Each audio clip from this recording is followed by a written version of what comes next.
پارچه گوشت نولش انسان دا هی اگر او پارچه گوشت ساخ و سلامت بد جسد هم سلامته و اگر او پارچه گوشت گنی به فاسد به جسد همه فاسد بد.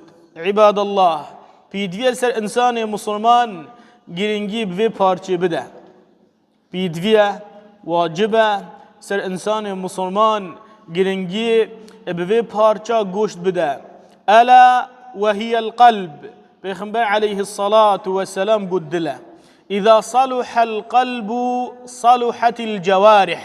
اگر دل درست به سلیم به جوارح اندام لشت همه سلامت بنا. حاشا والعیاذ بالله. و اذا فسد القلب اگر دل فاسد به نصافی و نسلیم و اعضاء جسمتا گوهتا ازمانتا چاوتا دستتا پنگاوتا حمیه ادریه خلد دا ابکار بهینتا.